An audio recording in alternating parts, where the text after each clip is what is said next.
Oiê, seja bem-vindo à Biblioteca da Minha Vida. Meu nome é Marina. Puxe uma cadeira e se senta que hoje nós vamos falar sobre os livros lidos do mês de abril. Antes de começar o vídeo, eu quero dar um recado. Você provavelmente está estranhando por que eu sumi por todo esse tempo, voltei agora do nada. E a resposta para isso é que, como eu comecei a trabalhar e a ir para a faculdade, a minha rotina ficou muito bagunçada e muito difícil de conciliar com o YouTube, Instagram, enfim. Então, eu decidi voltar, porque é uma coisa que me faz bem, eu sinto falta falar sobre livros, é uma coisa que eu amo. Então, eu quis voltar, só que vai ser um conteúdo mais lento. Eu não vou conseguir postar um vídeo por semana aqui, como eu tô fazendo, manter as postagens diárias na rede vizinha, mas eu vou tentar ao máximo aparecer por aqui e estar aqui pra falar com vocês. Então, assim, vai ser um conteúdo mais lento, mas ainda assim vai ter. Então, né, sem mais delongas, vamos começar? Eu já vou avisando que, assim, pra quem viu os vídeos antigos vai assustar um pouquinho, que meu rendimento caiu bastante no quesito leitura. Eu não tenho mais aquele tempo que eu tinha pra ler. Igual, por exemplo, eu tinha Miss Love no ano passado. Então, relativamente, eu li bem pouquinho. E eu li esse mês 4 livros. Foram 2 físicos e um e-book. E, assim, eu considero muito pouco, mas é uma coisa que eu quero mudar. Então, nesse vídeo, eu quero falar sobre esses 4 livros que eu li. E também quero fazer uma TBR, né, desse mês, né, um pouco atrasada, porque eu já li coisas esse mês, mas enfim, isso a gente deixa de parte dos lençóis. Então, bora lá pro vídeo. Então vamos começar, gente, sem mais delongas. No início desse mês de abril, teve a Semana do Consumidor e eu fiz a festa e eu comprei muito livro.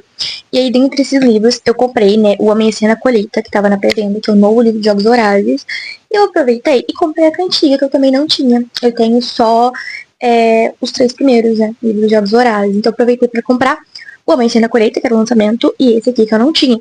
E esse daqui eu tinha começado a ler no Kindle, mas não tinha terminado. Os outros eu tinha começado a ler no Kindle, mas eu tinha terminado. Então, assim, faltava o novo e esse aqui pra eu terminar todos os Jogos Vorazes. Então eu pensei, vou fazer isso nesse mês de abril. E aí eu li A Cantiga dos Pássaros e das Serpentes. Bom, eu tenho alguns problemas com esse livro e eu já falei um pouco disso lá no meu IG. Se você não me segue, corre lá e acompanha. Mas eu já falei um pouco dele, que eu tenho problemas com esse livro. Por quê? Eu não sei como teve gente que leu esse livro e gostou de alguma forma do Snow. Porque tá, ele até foi atraente em bastante parte do livro e tal, mas pelo menos o filme ainda dá pra entender quem gosta do Snow. Eu não, nem pelo filme eu gostaria do Snow, mas dá pra entender, porque no filme a gente não vê o que ele tá pensando. Já no livro a gente vê o que ele tá pensando. E vendo o que ele estava pensando, o cara é um mimadinho. É só isso. Eu não consigo entender quem leu esse livro e foi lá pro TikTok fazer edit do Snow. Eu não consigo entender. Porque, pra mim, o Snow é o protagonista mais insuportável que eu já li. E isso quer dizer que a autora, Suzanne Collins, ela errou? Não, gente. Suzanne Collins fez certíssimo. Porque o ponto dela era esse. Infelizmente, não foi todo mundo que conseguiu pegar, mas eu consegui. E a leitura disso aqui foi um pouco torturante pra mim. Porque por mais que eu ame Jogos Vorazes, ame o universo de Jogos Vorazes e a escrita da Suzanne Collins, que é muito boa, esse livro me irritou. Igual eu falei, o Snow é o protagonista mais chato que eu já vi. Ele é um cara que você no início começa com dó dele, porque no início desse livro, já falando um pouquinho da história já, a gente é apresentado ao Snow, ou Coriolanus Snow, que é o presidente Snow, só que ele é mais novo. E a gente vê que durante teve aquela guerra e a família dele depois disso empobreceu e hoje ele vive com a avó e com a prima e eles vivem atolados em dívidas e tá, dá uma certa dó. Só que conforme o livro vai andando, a gente fica com dó, na verdade, é mais a prima dele do que a dele, porque ele é muito chato e sinceramente parece que a vida deu a ele o que ele merecia. E aí depois quando ele, né, tem a ascensão de novo, a gente vê que não é bom dar asa pra cobra. Foi isso que aconteceu no universo de Jogos Vorazes. O cara já era escroto, mimadinho, mesquinho, já passando dificuldade na vida, sabe? Ele podia ter pegado esse sofrimento que ele teve na infância e transformado em algo bom. Em vez disso, ele transformou em coisas ruins e se tornou um ditador de merda. Então, assim, eu sou a maior hater do Snow, que vocês vão conhecer. Então, pra mim, fora de cogitação, defender ele. Eu li o lado da história dele, sim, mas vi o quanto ele é mesquinho. Eu não quero entrar em detalhes pra não dar spoiler, mas vocês vão entender do que eu tô falando, que o cara é simplesmente uma pessoa de confiança desde aquela época, desde que ele era jovem. E até, tipo assim, o que mais me irritou desse livro foi a questão de ele ser o maior livro de Jogos Vorazes. Ele tem quase 500 páginas, se não me engano. isso mesmo. E ele é justamente sobre o Snow, um ditador fascista, é um dos piores personagens que eu já li. Ele não é um vilão que você fala, nossa, que vilão bom. Ele é aquele vilão ruim, em nenhum momento da vida dele foi bom. E me irritou um pouquinho, eu sei que foi intencional. Eu sei que, tipo assim, o romance do Snow com a Lucy Gray foi uma coisa intencional no quesito de mostrar o quanto o Snow é um ser humano ruim, um ser humano fútil. A gente claramente percebe em leitura, igual eu falei no filme, é mais difícil perceber, porque no filme a gente não vê o que ele tá pensando. Mas no livro fica óbvio, ficou pelo menos pra mim, que ele tava ali naquele relacionamento com a Lucy Gray, única, exclusivamente, querendo benefícios. Então, ele queria que o pessoal gostasse dela, ele queria transformar ela num fenômeno. Já eu me irrito um pouco com isso, porque eu achei meio nada a ver esse romance dos dois na história. Eles não tinham química, em momentos não senti química entre eles. Como eu disse, eu fiquei com muita dó da Lucy Gray, porque tava muito na cara que o Snow tava se aproveitando dela. Mas esse me irritou em muitos pontos, mas ele é muito bom. A escrita da Suzanne Collins, ó, maravilhosa. Eu não gostei, porque eu não gostei do protagonista. E eu acho que era esse o ponto da Suzanne Collins, não é mesmo? Infelizmente teve pessoas que gostaram, né? Então às vezes a Suzanne ficar um pouquinho brava e ter escrito amanhecendo a colheita com aquele ódio, sabe? Dando canetada. Eu entendo a Suzanne Collins. Porque, cara, imagina, eu me senti, tipo assim, lendo, eu odiei o Snow. Eu fiquei pensando, cara, imagina a Suzanne Collins que escreveu isso aqui com esse propósito. Vendo pessoas indo pro lado contrário. Na realidade, gostando do Snow. Como diz aquele meme, né? Não fui eu que matei, eu só denunciei. Quem matou foi a árvore de forca. Bom, por motivos já citados, né, eu amo a história de Jogos Vorazes, eu amo a escrita da Suzanne Collins, diva maravilhosa, e pela primeira vez eu gostei de um livro que eu leio só 3 estrelas, né, sim, dei 3 estrelas pra esse livro, mas porque eu te falei, o livro é muito bom, só que é chato, porque o protagonista é chato, eu sei que esse é o propósito dela, ela acertou, esse era o propósito, só que mesmo assim, né, mesmo assim. Esse livro aqui, pra quem nunca leu, nunca ouviu falar, ele vai contar a história do Coriolanus Snow, que é o presidente Snow, que aparece pra gente em Jogos Vorazes. Basicamente, logo depois que teve a guerra, né? Então, acho que, se eu não me engano, tá no décimo ou 11º Jogos Vorazes. E aí o Snow, ele estuda lá numa academia, só gente rica estuda, e ele tá lá, não porque ele tem dinheiro, porque a família dele não tem, imagina, ele só atolado em dívida. Ele só tá lá mesmo porque a família dele tem nome, né? Os Snow tem nome. E aí ele tá lá e um belo dia o pessoal da academia fala que os alunos, os mais exemplares, né, eles vão receber um tributo dos Jogos Vorazes para eles agenciar. E quem ganhar, né, vai ganhar uma vaga aí pra faculdade. E o Snow fica doido, né, porque ele precisa daquela vaga, ele não tem dinheiro para pagar a faculdade. E aí ele resolve que vai fazer de tudo, inclusive jogar muito sujo, para ganhar os Jogos Vorazes com a tributo dele, que é a Lucy Gray, que é do Distrito 12, que foi a primeira tributo do Distrito 12 a ganhar os Jogos Vorazes. Então, basicamente, essa história. Na ordem, como eu disse, eu queria muito ler Amanhecendo a Colheita, o lançamento da Suzanne Collins, e eu li logo depois que lançou, porque eu não queria pegar spoiler. Eu admito que eu demorei um pouquinho mais entre a data que o livro chegou na minha casa e o momento que eu peguei ele pra ler. Por quê? Eu tava com muito medo. Eu gosto muito do Haymitch. E eu sabia que a história dele ia ser pura sofrência. Então, assim, eu tava com um pouquinho de medo. Mas eu peguei pra ler. E Amanhecendo a Colheita, a gente fala sobre a história do Haymitch Abernathy. A gente apresentava ele nos Jogos Vorazes, no primeiro livro, no primeiro filme. Ele tá lá como o treinador, monitor, não lembro bem a palavra, da Katniss e do Peeta. Ele venceu os Jogos Vorazes, ele venceu acho que o segundo massacre quaternário. Então ele tá lá pra auxiliar a Katniss e o Peeta, só que a gente vê ele no livro, a gente conhece um personagem alcoólatra, meio desequilibrado, e a gente não entende muito bem o que aconteceu. Aí, um pouquinho mais pra frente no livro, a gente é apresentado que, na verdade, o Haymitch venceu os Jogos Vorazes usando o campo de força da própria arena a favor dele. E é isso que a gente tem de informação do Haymitch. E aqui no livro, gente, eu devo falar pra vocês que foi uma maestria muito boa da Suzanne Collins. Eu acho que esse livro aqui, ele não só não é o melhor da saga, porque ele não supera Em Chamas. Pra mim, Em Chamas é o maior dos maiores. Pra mim não existe livro melhor que Em Chamas, ali no início de Jogos Vorazes. Então, pra mim, ele só não ultrapassa Em Chamas, mas pra mim ele tá acima de Jogos Vorazes, Esperança, a Vindica dos Bastardos das Serpentes. Pra mim ele tá acima de todos. Porque eu acho que aqui a gente tem uma construção de personagem de mundo muito boa, porque a gente tem que entender que a gente já tem o Haymitch pronto lá em Jogos Vorazes. Então, aqui ela tinha que construir um personagem do zero, mas um personagem que fosse chegar no resultado do Haymitch que a gente tem lá em Jogos Vorazes. E ela faz isso muito bem. Então a gente vê aqui o andar da carruagem, como foi o Haymitch quando ele morava no Distrito 12, a vida que ele tinha e como foi injusta. Isso não é spoiler, porque tá bem no início do livro, mas ele não foi sorteado de forma justa para os Jogos Vorazes, assim como a Lucy Gray, né? A gente sabe que o jogo dela ali, quando ela foi sorteada, foi manipulado pelo prefeito. E a Katniss, ela se... a irmã dela, ela só se ofereceu como tributo. Então, assim, a gente vê que ele foi sorteado de maneira muito injusta. Até mais do que a gente vê a Katniss. A Katniss foi de maneira injusta, não era pra ela ter ido, mas o Haymitch é pior. E assim, não espere ler isso aqui e ser feliz e ver borboletinhas, porque não é assim. Esse daqui, eu falei, ele não é o melhor prêmio de Jogos Vorazes, que é o melhor em chamas, mas ele é o mais triste, sem dúvida. Não há momento de felicidade. Não há nada. Só a dor e tristeza. Isso aqui é muito bom, tá? Eu dei 5 estrelas e favoritei.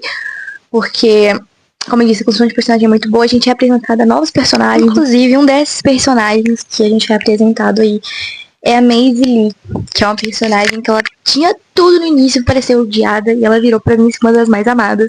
E é simplesmente a dona do broche de tordo que a Katniss fica, né, nos Jogos Vorazes. No livro tem uma grande diferença pro filme, porque no filme a Katniss, ela vai lá no Distrito 12 e compra, já no livro ela ganha. E uma menininha, ela por ser menininha, provavelmente é alguma coisa da Maisie Lee. Mas aí a gente vê que ela é a dona do broche de tordo. A Eleanor Dove, que é a namoradinha do Haymitch, maravilhosa também, ela é do bando. Inclusive, uma curiosidade, também não é spoiler, por isso que eu tô contando aqui, gente, não vou dar spoiler pra ninguém não. Mas a Katniss, ela tem um parentesco um pouquinho distante com a Lucy Gray. Era uma coisa que a galera já tinha suspeita, então realmente ela é parente, só que não é o que a gente pensava. Muita gente achava que a Lucy Gray podia ser avó dela, alguma coisa assim, mas na realidade não. Ela é mais uma prima distante. O pai da Katniss, ele aparece aqui, tá? Então é que eu amo. O pai da Katniss, ele aparece, ele é um dos amigos do Haymitch, e a gente vê que ele é primo de uma das meninas do bando. O bando é o pessoal da Lucy Gray. Então a Lucy é uma prima distante da Katniss. Mesmo sem aparente, né? Mesmo sem aparente. Isso explicaria por que a Katniss sabe cantar a música da Árvore Forca. A paixão dela por arco e flecha, ela herdou do pai, que a gente vê que no livro que ele caçava, ele gostava de atirar, então a gente vê que essa paixão aí vem do pai dela. E como eu disse, eu amei esse livro, porque ele faz uma ligação muito forte, uma ligação forte e direta com os Jogos Vorazes. A gente tem aqui personagens que a gente vê em Jogos Vorazes, o Haymitch, né, que é o protagonista, a gente tem o pai da Katniss, a mãe, eles não aparecem muito, mas, por exemplo, a Effie aparece aqui. Então, o Plutarch, que tem um papel muito incrível aqui, gente. O Plutarch tem um papel importantíssimo em Amanhecer na Colheita, importantíssimo. Mas eu acho que o que me pegou desse livro, que me fez gostar tanto, além de ser um livro assim, normalmente, livros que me fazem sofrer, eu fico muito mal e eu sofro, mas eu gosto. Então, tipo assim, esse livro, ele me fez sofrer, mas me fez refletir muito também. E como eu já disse aqui no canal, pra mim, Jogos Vorazes mostra da maneira mais crua possível que ler é um ato político. E acho que esse livro, ele reforça ainda mais, porque aqui a gente vê, como eu disse no início do vídeo, depois de A Cantiga dos Pássaros e das Serpentes, aquele boom que teve das pessoas amando o Snow, eu acho que a Suzanne Collins ficou com um pouquinho de raiva, e ela fez tipo a Regina George, escrevendo no diário, e escreveu Amanhecer na Colheita. Aqui a gente vê o lado mais ruim do Snow, o lado mais podre. Se você já achava ele podre em Jogos Vorazes, você não viu ele aqui. Então a gente vê todas as coisas ruins que ele é capaz de fazer, todas as barbaridades que ele faz em prol de um jogo, de uma vingança pessoal inexistente. Então, a gente vai ver a podridão do Snow aqui e a queda do Haymitch, que era um menino esperançoso, feliz, e acabou se tornando um adulto frustrado. Inclusive no início do livro, uma parte que me tocou muito é que ele fala, ele não bebe de jeito nenhum no início do livro, oferece vida pra ele, ele nega de todas as formas.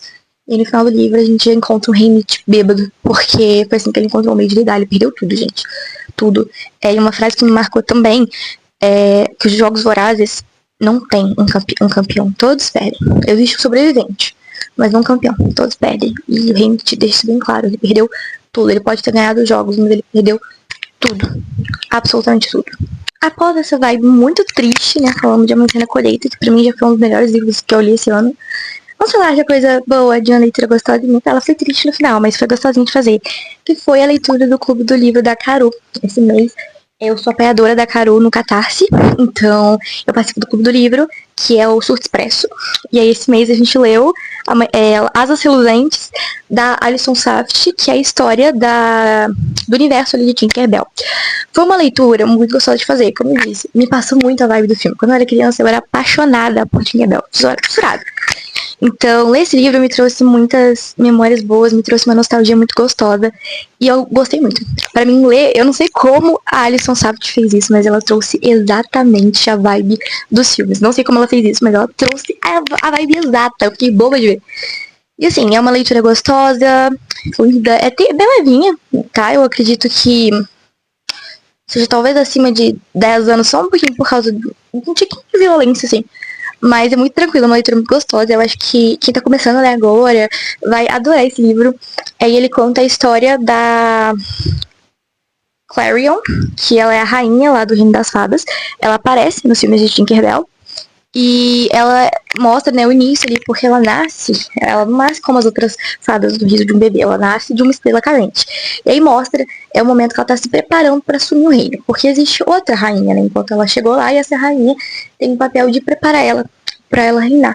Só que durante esse reinado, simplesmente um bicho muito esquisito vindo do inverno, porque acho que quem não assiste Game não tá ligado, mas os reinos são separados. Tem a parte quente, que fica outono, primavera e verão, e o inverno é isolado de todos. E aí um dia, do nada, vem um bicho do inverno e começa a atacar todo mundo. E ele ataca as fadas, e as fadas entram num sono profundo, que não dá pra acordar as fadas. E nisso a Clarion já fica em choque. Ela já tava um pouquinho em choque no início do livro, porque ela não se sentia preparada pra assumir o posto como rainha. Mas, beleza, ela tem que assumir nisso. A rainha, que tá responsável por ela, que agora eu não me lembro o nome, ela tenta, de todas as maneiras, não deixar a Clarion envolvida nisso. Eu até entendo como uma maneira de proteger ela daquilo, mas eu achei um pouco injusto também, porque ela, como futura rainha, o mínimo que ela podia fazer era ajudar. E ela é impedida. Então, esses ataques acontecem, eu não lembro bem o nome do bicho, mas é um bicho que vem no inverno e ele ataca e deixa as fadas nesse sono. E aí a Clarion não sabe o que fazer, porque a rainha não se comunica com ela não sabe o que é isso. E aí, desesperada, ela vai na fronteira entre o verão e o inverno. E lá na fronteira, pra surpresa dela, ela encontra o guardião dos bosques do inverno, que é o Miller, que a gente também vê ele nos filmes de Tinkerbell, que é o guardião dos bosques do inverno, o loirinho. E aí ele fala pra ela que a rainha dela não foi sincera com ela, que ele tem outras coisas pra contar, e nisso ele traz um monte de verdade pra ela. E os dois acabam engatando um romance perigoso, proibido. É um romance proibido, porque as fadas da parte quente não podem ir pra parte fria, e as fadas da parte fria não podem ir pra parte quente. Então é um romance proibido. É um romance muito levinho, como eu disse. Não tem nada adulto, nada assim. Normalmente, eu acredito que a partir de 10 anos é tranquilo pra qualquer um ler. É uma história muito gostosinha, de fadinhas. Ela é um pouquinho triste no final, eu admito. E é até um pouco revelador pra mim que um livro da Disney, da Tinkerbell, tenha me batido tão forte com a questão de amor, velho. Porque me bateu muito a questão de amor nesse livro. Ver o quanto que o Miller estava disposto pela Clarion. E eu não quero dar spoiler, mas tem uma frase que me pegou muito no final do livro, que ele fala que, por mais que ele não tenha ela, ela vai ter todos os sustos dela. E que nunca ninguém vai amar ela como ele amou. Eu dei 3,5 pra esse livro. 3,5. Eu gostei da leitura, só que eu senti um pouquinho de dificuldade de me prender, sabe? Quando a leitura não te prende, eu senti isso. Não sei se foi porque eu já sabia como que a história ia desenrolar, porque eu sou muito fã de Tinkerbell desde criança, então eu já sabia a história da Clarion com Miller. É a história básica deles. A diferença é que a autora, ela desenvolveu essa história, então eu já sabia o que ia acontecer. É um romance bom, mas é um romance meio juvenil, então não foi algo que me deixou empenhada, sabe? Nossa, eu preciso continuar, eu preciso terminar esse livro. Não, porque além de eu saber o que acontecia com os dois, não é um romance que te deixa tão aflito pra continuar, pra terminar. Então eu acabei dando 3,5, mas eu gostei. E vamos para a última leitura desse mês, né? Eu quero muito começar a ler Príncipe Cruel, porque eu comprei na Semana do Consumidor os livros, o box de Príncipe Cruel. Ele tá aqui em cima. Deixa eu ver se eu consigo mostrar pra vocês. Ali, ó. Ele tá ali em cima. E acontece. Eu quero muito ler o livro de Príncipe Cruel. Então eu comecei já na ordem certa. Eu pesquisei direitinho, porque alguns boxes de livros não vêm na ordem correta. Eu pesquisei direitinho a ordem de Príncipe Cruel e me mandaram começar por esse aqui, que é o Canto Mais Escuro da Floresta. Ele não é um livro de Príncipe Cruel, mas passa no mesmo universo, pelo que eu entendi. E eu devo admitir que isso foi uma surpresa muito gostosa. Eu comecei a ler e tava numa vibe maravilhosa, gente, parecia um romancezinho, só que com pegada sobrenatural. Me lembrou até um pouquinho de Crepúsculo. Não a escrita é bem diferente, mas sabe que romancezinho teen com pegada sobrenatural? Me lembrou. Eu gostei muito. Só que lá pro final eu me senti um pouquinho agarrada em continuar a história. Pode ser que eu só não esteja numa época boa, né? Porque 2 seguidos eu não me senti muito presa na história, mas enfim. Eu gostei muito, a gente passou uma vibe gostosinha. Já me incentivou muito a ler Príncipe Cruel, porque eu tava com muito medo de não gostar desse. E se eu não gostasse desse, eu não ia querer ler Príncipe Cruel. E eu gostei. Foi uma vibe muito gostosa. Eu gostei muito do universo de Príncipe Cruel, construção de universo. Que tem os seres mágicos ali, essa questão de Chandler. Ai, eu amei. E falando um pouquinho sobre a história de O Canto Mais Escuro da Floresta, a gente vai ter a história de 2 irmãos, que sinceramente agora eu não lembro o nome dos queridos, mas eles vivem numa cidade onde acontecem coisas sobrenaturais. Sabe, tipo... é tipo Forte. Aí de novo, eu falando de Crepúsculo. Mas tipo assim, é uma cidade que vivem pessoas normais e acontecem coisas sobrenaturais. Só que a diferença de Crepúsculo pra esse é que as pessoas sabem, os moradores sabem que acontecem coisas sobrenaturais e eles tentam ao máximo se proteger desse tipo de coisa. Então, pra eles é super normal. E aí eles tomam muito cuidado, consequentemente. E os turistas também sabem. E é essa coisa de misteriosa que atrai os turistas. Inclusive esse livro aqui, eu vou abrir um parênteses, me lembrou um dos meus desenhos favoritos, que é Gravity Falls. Gravity Falls é tipo o meu desenho favorito da vida. E esse livro me lembrou muito essa vibe de cidade misteriosa, que atrai turismo. Que Gravity Falls é assim também. E aí, acontecem essas coisas, os turistas são atraídos. Se você não for esperto, não tomar cuidado, tem umas regras a seguir, você é pego ali pelos seres mágicos, tem sereia, tem elfo, tem de tudo. E aí, essa história que gira em torno disso aqui. E aí, nessa cidade tem uma floresta, e dentro dessa floresta tem um caixão de vidro, sabe, pique Branca de Neve. Um caixão de vidro lindíssimo, e dentro dele tem um menino lindo, maravilhoso, que tem chifres compridos. E ele nunca acordou, ele tá ali, ó, anos, que ele nunca acordou. E uma coisa curiosa, o caixão dele não quebra de jeito nenhum. Você pode fazer o que for, tacar tijolo, marretar, nada quebra. Nada quebra. Inclusive, quem tenta quebrar, se for. Quem tenta quebrar, normalmente sofre as consequências. Então, tenta quebrar, no outro dia você vai lá e quebra as pernas. Você cai e machuca. Umas coisas assim, entendeu? Então é bem sinistro. Só que esse caixão ali já virou uma coisa comum da cidade. Os jovens vão lá, fazem festinhas perto do caixão. É uma doideira. E aí, tudo normal. Tem esses 2 irmãos que moram lá. Eles têm uma história mística de quando eles eram crianças, eles caçavam os bichos. O irmão tem um talento pra música. Eu não quero entrar muito a fundo, porque eu devo dizer que o livro é saborosíssimo, tá? É muito bom. A construção do universo foi essa construção. Esses pequenos detalhes da narrativa que me fizeram ficar doida por esse livro. Mas aí eles têm essas questões de quando eles eram crianças, eles caçavam. O irmão ele tem uma mágica pra música que vocês vão ter que ler pra descobrir, porque eu achei muito bacana quando eu li. E aí, um dia, tá tudo tranquilo na vida deles. Do nada, o menino do caixão some. O caixão é quebrado. Como que quebraram esse caixão? Sendo que ele não quebrava de jeito nenhum. Como que quebraram? Ninguém sabe. Ninguém sabe. E pra piorar, a menina, a protagonista, que eu não tô lembrando o nome dela. Será que aparece aqui? Hazel. Lembrei. A Hazel, ela acorda nesse mesmo dia suja, com os pés sujos de terra e pedaços de caco de vidro. E ela fica pensando se foi ela que quebrou. E spoiler, realmente foi ela. Mas o que aconteceu? Por que ela quebrou o vidro? Como ela quebrou o vidro? Pra onde foi esse cara? Esse é o mistério desse livro aqui que você vai ter que ler pra descobrir. Inclusive, no Scooby, não tem como dar nota picada, né? Então eu li 3,5, mas se eu pudesse, eu daria 3,8. Porque eu gostei mais dele do que Asas Reluzentes, mas ainda assim eu acho que ele seria 4 estrelas. Então eu dei essa nota aí. Pra finalizar o vídeo, eu quero fazer uma TBR desse mês que eu quero ler. Então eu vou tentar ser bem breve, porque na real esse mês eu já li um livro. Esse mês, porque eu tô gravando esse vídeo, acho que é dia 10 que eu tô gravando esse vídeo. Eu sei que já faz relativamente um tempo, inclusive era já pra eu ter lido mais, mas eu tive semana de prova eu não consigo fazer nada, gente, nada. Então assim, esse mês eu quero muito ler Uma Vida e Tanto, que tá aqui, que eu tô participando do Clube da Caru, e essa é a leitura do mês de maio, é Uma Vida e Tanto da Emily Henry, lançamento, quero muito ler. Eu também tô querendo muito ler Príncipe Cruel, o primeiro volume, tô doida pra ler, doida. Também quero ler muito Tempestade de Ônix, que eu comprei o livro na Semana do Consumidor, tô muito feliz, finalmente. Finalmente, é uma das minhas sagas de fantasia favorita. Eu quero muito finalizar, porque eu já li até Chama de Ferro. Então eu quero ler Tempestade de Ônix também, não sei se eu vou conseguir ler, não quero criar longas expectativas. E, pra finalizar, eu quero colocar um e-book nessa lista, porque eu vou pra faculdade, minha faculdade fica muito longe de onde eu moro. É 1h30 para ir, 1h30 pra voltar. Então eu leio muito no Kindle, e essa semana, agora que foi de prova, eu li bastante, consegui finalizar um livro de 550 páginas.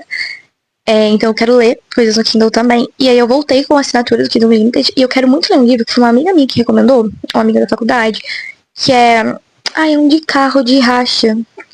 Não tô lembrando o nome. Peraí que eu vou lembrar o nome. O nome desempregado, gente. Eu tive que ali olhar. Mas ele foi uma recomendação de uma amiga minha. E esse mês eu li alguns. Eu li um Dark Romance no ônibus. E assim, foi uma experiência divertida. Acho que eu vou até gravar um vídeo sobre. É uma coisa que eu não tava acostumada, a ser um pouquinho na minha zona de conforto. E foi relativamente divertido. Então acho que é uma coisa que eu vou continuar fazendo, né? Saindo da minha zona de conforto. Então eu quero muito ler esse, parece muito bom, ele é de racha, todo mundo fala bem. E aí eu assimilei, né? Eu lembrei que é daquela treta que deu na Bienal do ano passado, foi por causa desse livro. Então assim, tô curiosa pra dar uma lidinha.